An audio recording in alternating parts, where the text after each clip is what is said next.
Welcome to Marketing Recap, the weekly roundtable that gives you an inside peek into the latest news from the world of digital marketing and what it means for your business to help you stay ahead of the curve. Co-hosted by Cynthia Johnson of RankLab, Blake Jamieson of BlakeJamieson.com, and BJ Smith from The Busy Marketer. Ready to join the conversation? Let's get to today's headlines.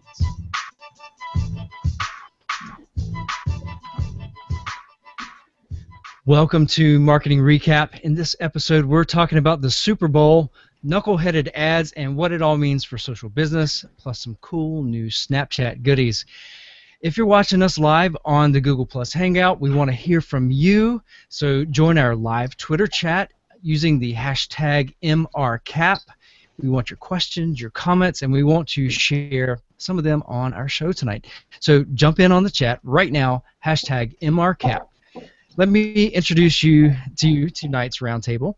I'm going to start with my co-hosts from Venice Beach with a bit of extremely scratchy throat, the social media girl, Cynthia Johnson of RankLab. Hi, Cynthia. You can just wave. Hi, everyone. Yeah, hi.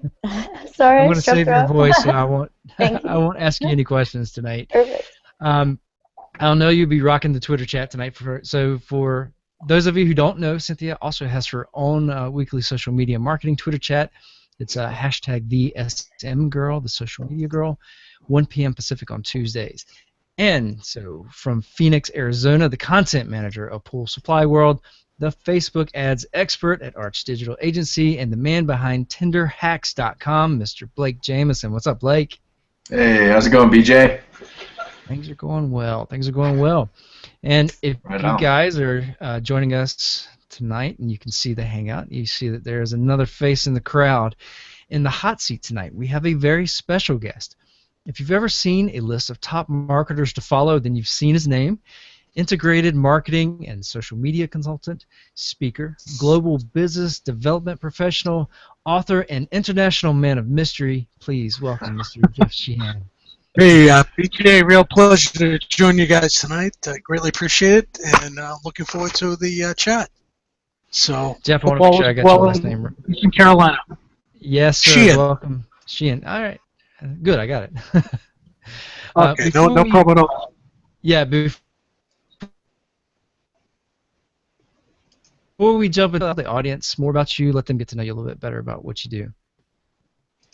Okay, basically, BJ, I do a lot of different things, actually. I run a career ministry here in Atlanta, a volunteer effort, helping people find jobs, and been doing that for quite a while. I actually wrote a book called Hired Paths to Employment in the Social Media Era with another gentleman, co-authored it, and we launched it on Amazon last August. It's going reasonably well. It was based upon the volunteer efforts over several years of career ministries and what have you, compiled all that information into the book. It's about 330 pages or so. I do a lot of work in the marketing arena.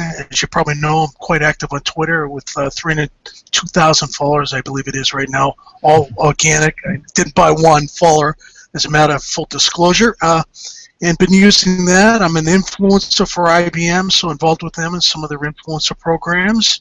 I have my own radio show called the Tech Marketing Radio Show, which is a weekly broadcast run here on the Better You Network, and have had some great guests on that, and just a potpourri of different things in the marketing, sales, and social media arena. Also speak. I've spoken at numerous digital conferences, as you know, where I met you up there in Raleigh back in November. So they're very, very exciting. I worked for 20 plus years with a major Japanese electronics manufacturer that is the preeminent manufacturer of components for the cell phone market. $9 billion, 48,000 employee company based in Kyoto, Japan. So I was with them in a management role for many, many years in marketing and sales. Worked the EDP and communication segments in a marketing capacity, and then did an awful lot in the global account management arena. So that in a nutshell is me. A little bit about you, right? Well, all right. So you're doing a lot of stuff. How did you get into? Now we were talking about the book Hired. So, right. How does a marketing guy get into telling people how to get a job? Well, basically, what I was doing is I was downsized 5.5 years ago. So at that time, I took some time off, and then I jumped right into the arena of both looking for another corporate job, which I didn't think was in the cards because I was in the semiconductor industry, and most of those jobs have disappeared. They're over in Singapore or Malaysia or China, as a matter of fact, both from a procurement and manufacturing perspective. So I did a lot of volunteer work in helping people to actually market themselves, position themselves accordingly, and started speaking 5 years ago at a local church here, and took that and talked on LinkedIn, Twitter, Facebook, and Google for the job search. But another gentleman, Al Smith, we co-authored the book and put that together based upon our experience in speaking to various church groups and to helping people face-to-face. So my initial plans were to publish a marketing book, which I still plan on doing, but I got sidetracked with that because we had so much content. It was just inevitable that would end up producing that.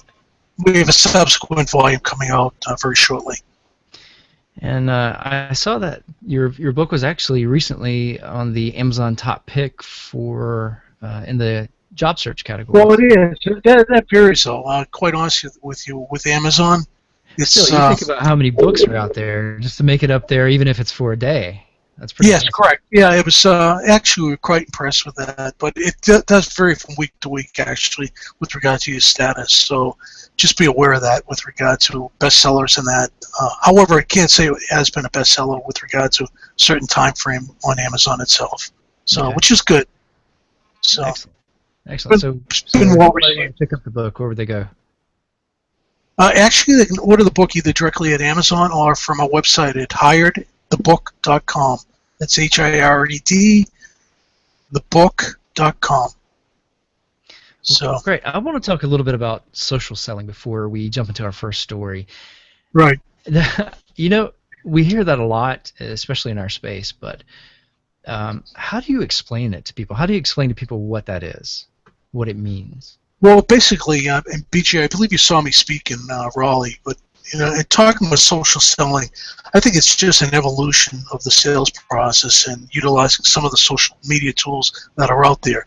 And basically, I think it's sales on steroids in some respects because of the fact that it allows you to really integrate yourself into the whole persona of the person that you're doing business with. And if you know how to use it correctly, you can clearly identify what some of the hot points are, what some of their interests are. You didn't have this capability years ago unless you actually physically went into their office and looked around the office itself at the pictures they had on the wall, and then were able to ascertain what their interests were, what their hot points might be, so on and so forth. Now, with social selling, you can be actually very, very well prepared before you go into any type of sales engagement. So it's really helped facilitate that as well. Also, the ability to connect with people.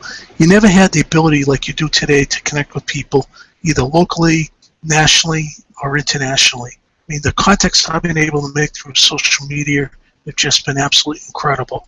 They actually cover the world with regard to people I've been introduced to or met through social media and actually physically met on a face-to-face basis, whether it's here domestically or internationally. For instance, I met a guy who I originally had met through Twitter. I had breakfast with him in Phnom Penh, Cambodia 3 years ago, this coming March, basically. And found out it was a fascinating conversation. The guy he actually was one of the top entrepreneurs, young entrepreneurs in all of Asia. Had been to a conference that actually gave him an award for that particular status. So you just never know who you're going to meet. And this whole social selling arena and social media has facilitated that for so many individuals. I think social. Go ahead. No, I was just going to say, like, you'd be surprised at the number of companies and some of the world's largest companies still that have not embraced this. They're still in the dark ages with regard to what to do in this area, how to use it effectively for each and every one of their salespeople. I think they're missing the boat in a lot of respects. Yeah, I can agree. And, I think you and I can attest to the power of getting together through social media because we both met because of Matthew Kapala. Right, correct. And he knew that I was going to the Internet Summit. I guess he found me through social media and you through social media. He sends me a Twitter message saying, hey, I want to have this lunch, have a couple of you guys get together. And then we ended up having lunch together. walked back to the convention center after that, talked about podcasts and all that kind of fun stuff. So No, absolutely. love the internet. So it's great. No, it's great from that perspective. You know, you take the conversation from the Twitter, move it over to LinkedIn, then the email, then the phone calls, then face-to-face meetings when you're going to conferences or wherever else it might be. It's great from that regard. Can't beat it. Yeah, I gotta imagine, Jeff, that the social selling from a brand's perspective, and kind of being able to do that research and getting to know people is probably really similar to the job prospecting part of it, because you can instead of selling a product, you're selling yourself, right? Yes, absolutely. Yeah. So it's very helpful in that regard. Position yourself both from an inbound and from an outbound perspective, because of the fact that if you set up properly on LinkedIn, About.me, Google+, and you have an inbound marketing mechanism, if you do it correctly with the keywords and everything else, then from an outbound marketing perspective, you can go out and prospect potential companies, follow them on the various social channels, and connect with people at those respective organizations to help facilitate an introduction to a potential opportunity within each one of those companies that you're interested in. But you can vet people, you can find people. You never had that ability years ago. Yeah, absolutely. I mean, it's interesting working, myself working in social media, and I have been for 5 or 6 years now. Now to me, job hunting seems easy, and it seems to me like people should have it figured out. But I forget that. I think that people don't realize how much of an impact you can have. I mean, I've been able to reach influencers or just make ridiculous connections with people who have become mentors just because of a little engagement online. So. Yeah, it's phenomenal for that. But you'd be surprised when I talk. I mean, I'll give talks to some of these career ministries. There'll be anywhere from 20 to 50 people or more in the room. Very few of them are positioned on social media. Very, very few. They still don't have a clue. And this is, it's been around for a while now. LinkedIn's been around for 9 years, and basically, 11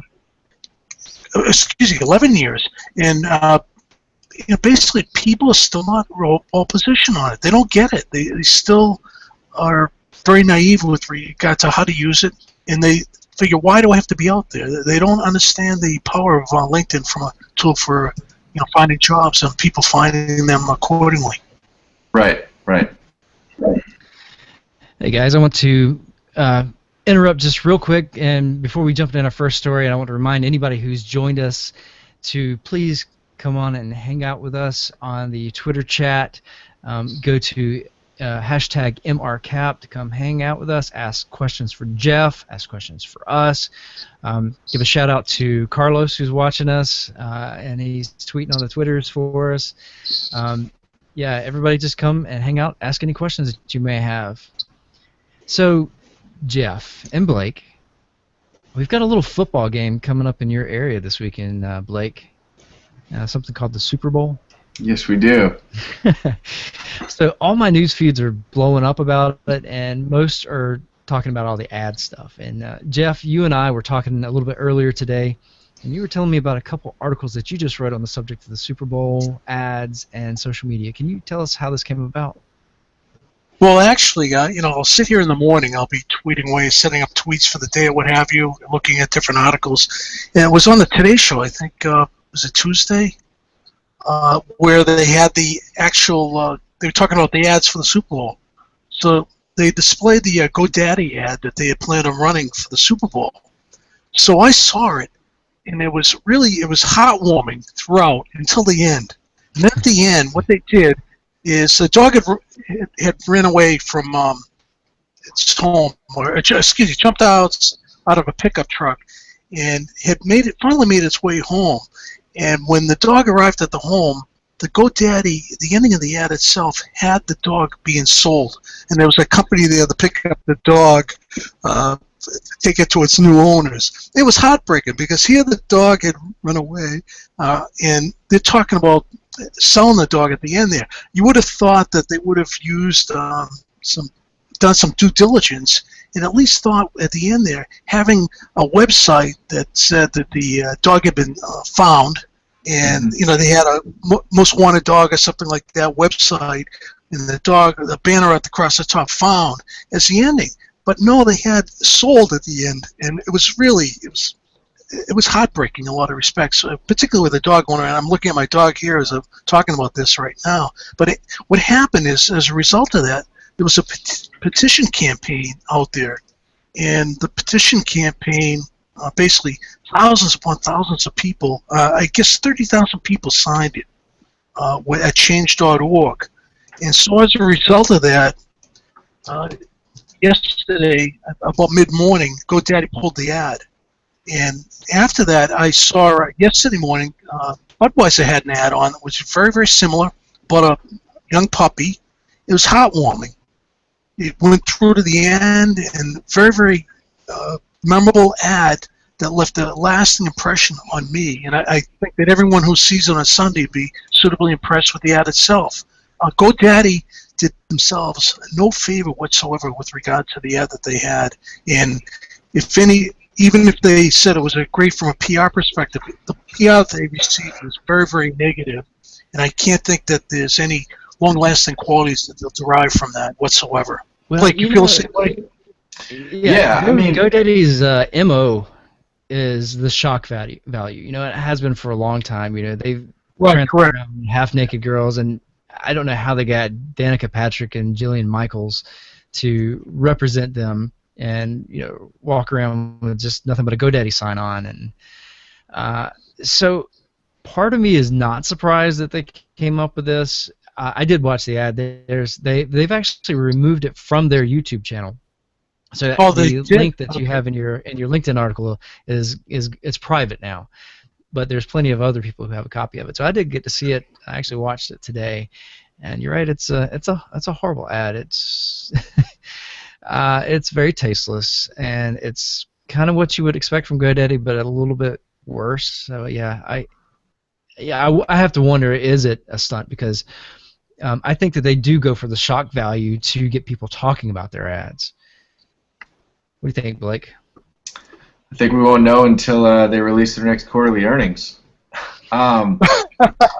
Yeah, I mean, I think that they definitely always kind of toe the bleeding edge of inappropriate, and I do think that maybe this time it's probably gone a little bit too far, but it's tough to say now. You know, it's really hard to say, like, oh, that was a bad idea, because if they're in the press more, I mean, who knows? It's tough to say. I'm glad that the commercial's not airing. I mean, I think that they were definitely playing off of the Lost Puppy Budweiser ads in the past, because kind of the very similar storyline, except instead of a happy ending of best buds reuniting, it's, you know, a puppy being shipped off. So I did used to have a dog, so it rings, you know, close to the heart with me. So I don't know. I mean, I definitely think from a marketing standpoint, if I was in charge of it, I would I mean, that would have never gotten by me. I wouldn't have done that. But we're talking about it. Yeah, we're talking about it. So that's something. Yeah, we're talking about it. But the thing is, they should have had a focus group or something. Hopefully they did. Otherwise, I mean, just to put that thing together cost them a ton of money, and the negative publicity that they're receiving is really tremendous. Yeah. As far as I'm concerned, I mean, it's damaged the brand, quite honest with you, particularly among dog owners, which there are, you know, tens of millions of dog owners out there. So. Right. Yeah, I mean, personally, as a service, I haven't been a fan of GoDaddy for a long time. I haven't, for the most part, enjoyed seeing their kind of cutting-edge ads, but this wasn't one that I was excited to watch over and over again by any means. Right. You know, I think it's really interesting to see on the other end of the spectrum of Budweiser taking almost that, you know, the same messaging but putting a happy ending on it. And what I really liked about the teaser that they released, which I think I got the link in your LinkedIn article, Jeff, where it talks about, it's the guy with the Clydesdale talking about how they're trying to find the puppy and they can't find him. And if you tweet, you know, with the hashtag #BestBuds, then you get entered into a contest. You could win Super Bowl tickets. So I think that that's really cool because, you know, you look at Super Bowl in the past, in more traditional advertising days, it's a one-stop. I mean, you've got one shot, and companies are paying millions of dollars to get their 30-second spot, and they've just, you know, they're banking on the fact that they have millions of eyeballs, and they just get that shot. And now with social, it's becoming like an experience. You know, if you can kind of participate in the campaign, the week before the game, theoretically you could win tickets to go to the game. I mean, that would be insane. So it's just really cool for me to see them kind of evolve that marketing strategy into a more 360 approach. Yeah, no, it's going to be interesting too what the second screen looks like during the Super Bowl with regard to some of these ads and how they play that as well into the whole social media campaign for the Super Bowl, because it's continued to evolve. But I think it's going to be very, very popular with regard to what we see on that ad. Okay, so since we're on that subject, and Jeff, in the last couple of episodes, we keep talking about the advances that Facebook and companies like Twitter are making, and Facebook is really encroaching in on YouTube's territory, and they're playing for the Super Bowl too. So there's actually a battle between YouTube and Facebook for eyeballs during the Super Bowl as well. That's going to be quite interesting to see what actually happens there and who wins with regard to that. I mean, it looks like Facebook is really, like you said, playing for all the marbles, trying to, with regard to taking share and mind share, I should say, away from YouTube. Yeah, moving in that direction. And traditionally, YouTube has been, I say traditionally, as much as online video is, but traditionally, Facebook has been kind of the go-to place to go find these ads. You see them on the Super Bowl, you get a glimpse of them, or you hear about them if they've already been released before the Super Bowl. And where do you go to look for them? You go to YouTube. When we were talking about these ads today, I couldn't find the GoDaddy ad, so I pulled up my YouTube ad and I did a search for it based on the name of the ad, and I found it. I didn't go to Facebook and look for it, but they're two different kind of platforms, so they have different meanings. They have different purposes when it comes to this stuff. Right. And the thing is, if you look at Facebook from a video perspective, once people are on Facebook, they generally don't leave there. So there'll be a lot of, I think, discussions with regard to videos and that, more so than you find on YouTube. People go out and, as far as the engagement with YouTube, it's totally different from Facebook. So you'll probably see a lot of comments and back and forth commentary with regard to people that are viewing the videos on Facebook. It will be very, very interesting to see what plays out during the Super Bowl and what the consensus is afterwards. Definitely. So, what do you guys think about Twitter's chance to play in this game with these guys? I mean, they're introducing all sorts of new video tools as well. Well, personally, and I wish Cynthia had more of a voice because I'm sure she would kill this question. So Twitter's so fast-paced and live, and I mean, so much news, breaking news is broken on Twitter or whatever, and the Super Bowl is no different because people have second and third and fourth screens, and so it's like when the blackout happened, and then Oreo killed it on Twitter with the blackout tweet. I mean, that's like legend. I think that's like so legendary, and people are, a lot of social media marketers consider that like the kind of the goal, the highest standard that you could hit of an in-game reactive marketing. And I think that Twitter in the past has been the best platform for that. I do think real time was a buzzword that basically came from Twitter, and when you talk about real time, everybody references that Oreo stunt. Yeah. Right. Correct. It'll be interesting with the Facebook dynamic custom audience where you can target people who are talking about the game, and that audience is getting bigger as the game happens and more people are talking. So that I feel like they're trying to come at Twitter with that, and then obviously all the video stuff that they've been doing is definitely a poke at YouTube. So it'll be a very interesting mix. I mean, what used to maybe take a couple, maybe if a company had a few social media reps, managing Twitter, trying to be witty during a live event, that might be enough. And now if Facebook is a live platform and Twitter is a live platform and YouTube's got whatever. So I don't know. I think that the teams are getting bigger. It's manual labor at the end of the day. Like, you have to have warm bodies and seats to like really do social right and have meaningful conversations. So all I know is that I'm excited about what's getting ready to happen. My eyes are going to be on the stats that come out next week because we're getting ready to see a whole new level of things happening with Facebook and Twitter. And that's going to have implications with how businesses are going to be able to use these platforms in the future. No, absolutely. I think Blake's comment there with regard to what they're doing and targeting during the Super Bowl is going to be very, very interesting to see what type of results they actually get from that.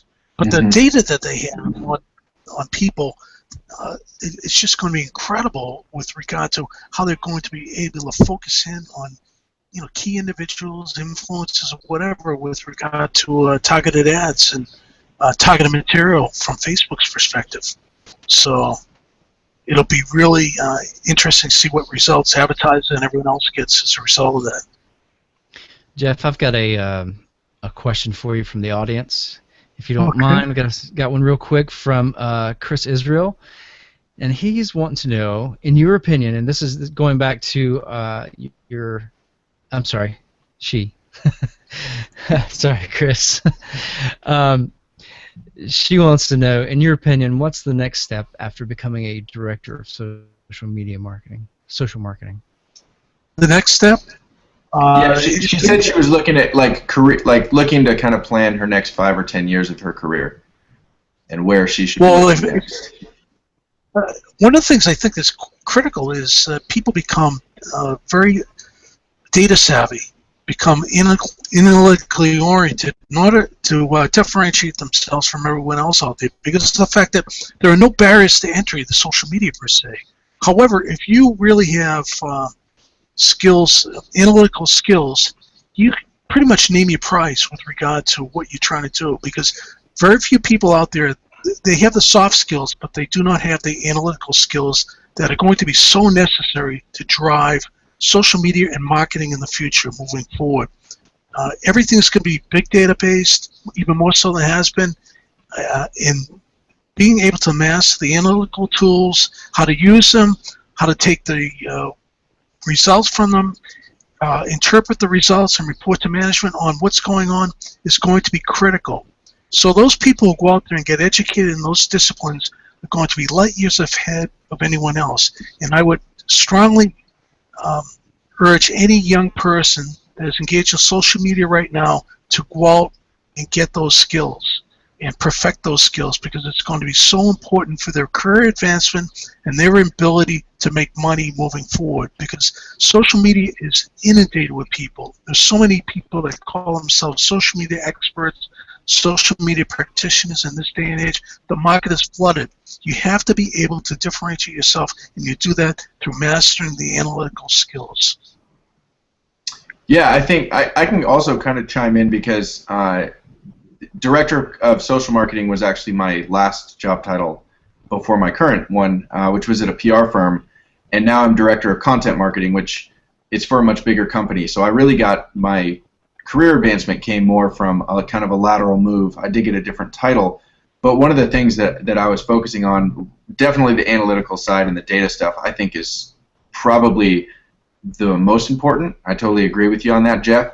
I think that because social media itself kind of combines graphic design and customer service and copywriting, I think that sharpening any of those skills and making yourself more of a toolbox, if you will, because like for example, I didn't always shoot video, and produce video stuff, and I decided to take that up and add it to my wheelhouse. And now at my company with the content marketing, that's one of my main jobs is producing videos. And I didn't ever think that was going to be a thing. I just was trying to become more well-rounded. So I was starting at the other end, I think.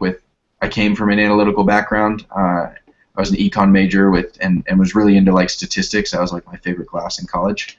So then for me, it was the other way of branching out into more of the creative stuff, like graphic design or video production, audio production, copywriting, writing blog articles and stuff. So. Well, no, I agree with you. I mean, certainly, if you're proficient at graphics, you really light years ahead in this day and age. And also video, as you said, because so much is visually based. Right. You look at the posts out there that really generate the buzz. They're either really visually oriented or the videos. So things, it's very, very important to have that skill set, as well as the analytical framework to interpret what's going on with them. Jeff, thanks for answering. Definitely. And chatting with the audience. And if anybody else has a question, again, head up to the Twitter chat. The hashtag is MRcap, like Mr. Cap, and we're still taking some questions. If you guys have any, let us know. Look, guys, yesterday I was trying to be a good Samaritan, and I was teaching class, and Blake and Cynthia were blowing up my phone talking about Snapchat. So, Blake, what's up, man? What's going on with Snapchat? Well, a couple things are going on. So Snapchat just put out an update earlier this week where they introduced a new kind of tab, if you will. It's called Discover. It is right now, I believe, 11 different brands where you can click on like CNN, for example, or Comedy Central, and then you can click on it, and you're basically seeing the equivalent of a Snapchat story from them. And it looks to me, when I checked it yesterday, like those are probably updated every day because the Comedy Central one that I watched yesterday was advertising a show that was going to be on that night, which I thought was cool. Also, seeing all of the really big, I mean, these are enterprise, huge brands with big budgets. I know that Snapchat had published their advertising fees, and it was very, very, very high, out of the range of most small businesses. But it's interesting to see, like CNN taking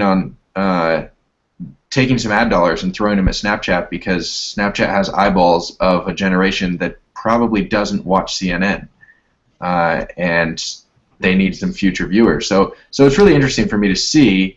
And then the other thing that we were talking about yesterday is that on your new contact home screen, there is, let me see if I can pull it up, a little screen that shows the Snapchat ghost. And if anybody's watching the Google Hangout, they can see it.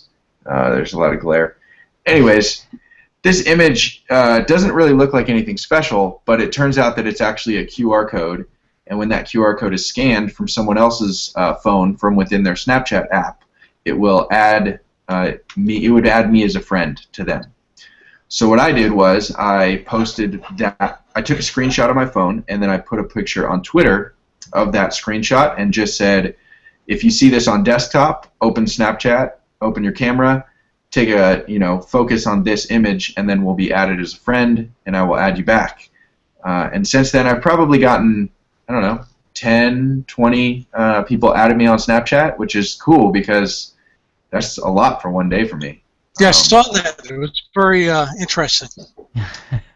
Yeah, it's cool. I mean, that feature itself is really cool, but the problem for me is that everything's becoming more and more and more mobile, especially the Snapchat world is a very mobile world. Getting that QR code to a place where they can scan it with their phone is more difficult than it sounds because you can't just send it to their phone because they can't scan it off of that. Like we tweeted about yesterday, BJ. Yeah, as a matter of fact, yeah. So if anybody has played around with the Facebook app called Rooms that came out, what was it, summer this fall, something like that. Mm-hmm. They didn't have a way that you could go and just scan and look for these different, basically little chat room type things. They didn't have these places where you could go in there and do a search and find rooms. They were all private. So what you did when you create a room, it created a QR code for you that you were to share with other people. And now the difference is when you shared a room, you could do it. I could take a screen cap of my QR code. I could share it on Twitter and Facebook and all that. The person who's looking at it can also take a screen cap of it from their phone, and it'll save it to their downloads. Or if you're in Twitter and Facebook, you can save it to your photos. But the idea was that when you open up rooms and you've saved somebody's QR code in their rooms, their invitation to their room, it would read it and add you to it. So you didn't have to have another device. You didn't have to point your phone at something. You just had to have it downloaded to your device. And if Snapchat can figure that out, then this is going to be a pretty cool tool. Absolutely. And what I was just thinking, kind of bringing it back full circle, is Snapchat's with the ephemeral kind of nature of it, and it's a lot of kind of in-the-moment stuff. I mean, the things that people send on Snapchat are different than what they would post on Instagram. It's less rehearsed. It's more of a raw, version of themselves. So getting back into the Super Bowl marketing, And now knowing that all of a sudden they have this Discover tab, I mean, I would not be surprised at all if there's an NFL icon there where you can get some NFL stuff, or people are integrating the Super Bowl into their Snapchat marketing on on Sunday. I think you're right. It will be the first real test case of where it's going. And we'll probably see some really innovative things on Sunday with regard to Snapchat. Yeah, it's very exciting. How about Instagram? What do you think is going to happen with Instagram on Sunday, Blake? That is a good question. If Gary Vaynerchuk has anything to do with it, it's going to blow up. Yeah, I mean, so I know, Instagram has their sponsored posts kind of scattered throughout the feed, and the only ones that I've really run into seem to be really big brands, and there tends to be a lot of backlash in the comment sections. And maybe it's because the ads that don't get the backlash are so native looking to me that I don't realize they're ads. And if that's the case, then they're working exactly how they're supposed to. But I feel like, you can search on, with Instagram hashtags, so I would expect like Budweiser. I wouldn't be surprised if Budweiser, the lost puppy that they're trying to help you find or whatever, maybe he ends up on Instagram. Which I think would be cool, bringing it full circle. Yeah, I mean, it's just a different feed, and it seems a lot less ad heavy than anything else.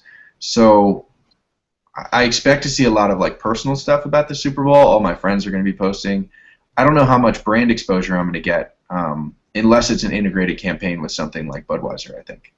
Maybe it'd be the best party photo or something that'll be as posted with a bud, or right? Yeah, I mean, seriously, Yeah. I would see them integrating something like that with regard to Instagram campaign. Yeah, it would be nothing to go up there and say, hey, hashtag this, and do that in a commercial. I mean, I go to a football game. I go to college football games when I go to ECU games here. They're always saying, hey, win this tailgating, whatever, hashtag fan of the game or ECU fan of the game, whatever it is, and they're telling us to do that right there in the stadium, getting us involved with what's going on, and yeah, it'd be. But I to do something think like that. I think it's Sunday though. We're going to see something that's really outrageous with regard to one of these social media channels. I think because of the fact that it's such a large venue for any one of these companies to try something new that's revolutionary in front of the public. So I think we're going to see some campaign of that. It's just going to blow our minds come Sunday evening. Cynthia wants to know, do we remember LeBroning?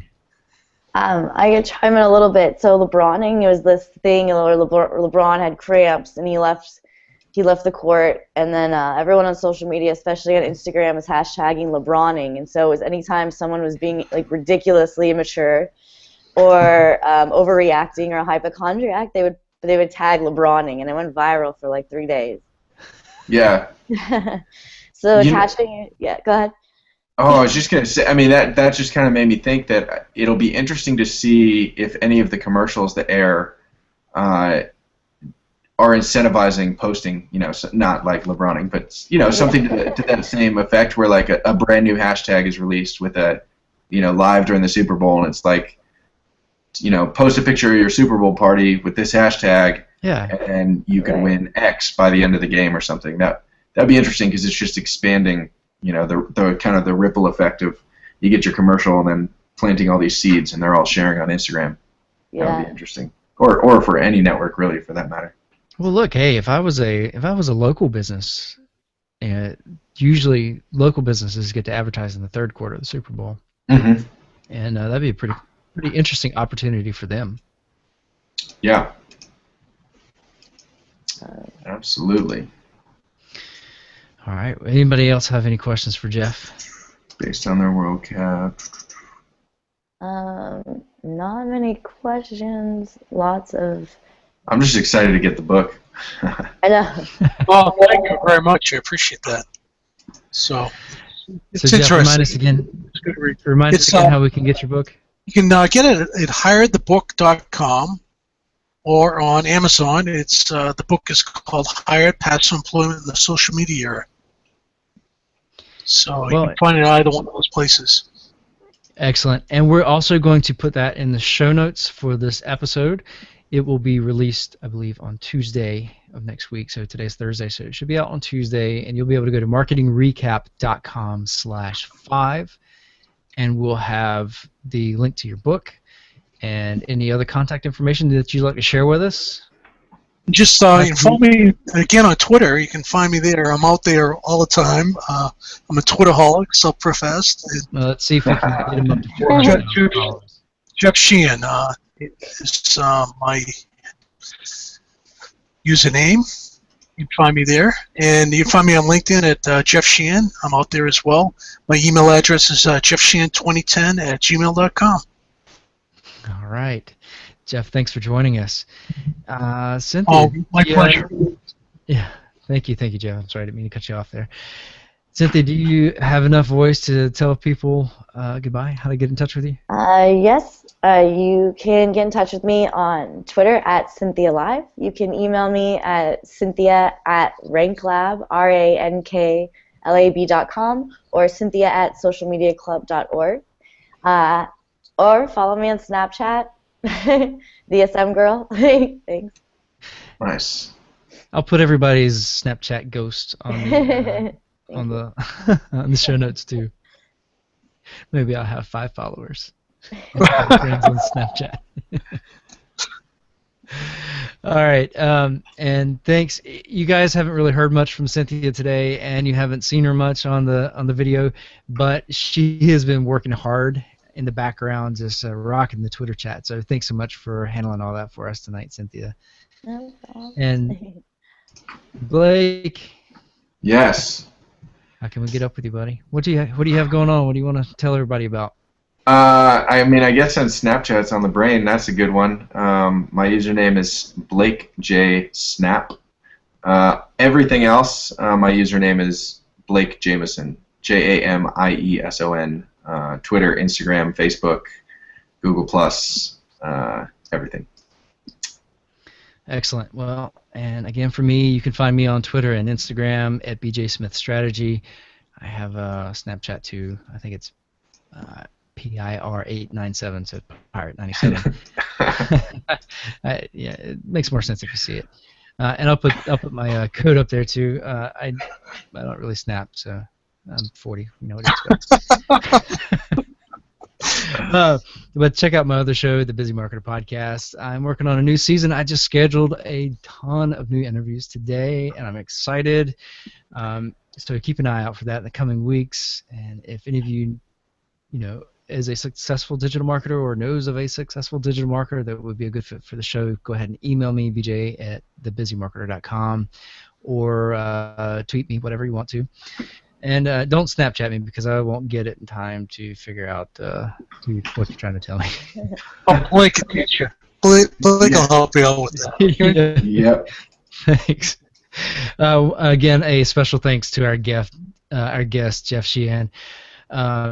Please My go pleasure. check out his please go check out his show, buy his book, follow him on Twitter. Again, let's get him up to like 400,000 followers. Well, thank you very much. And thanks again to everyone who joined us on the Google Plus Hangout and the MRcap, hashtag MRcap Twitter chat. Go ahead and mark your calendars for the same time next week at 10 o'clock on Thursday. And we're going to say goodbye. Bye. Cool.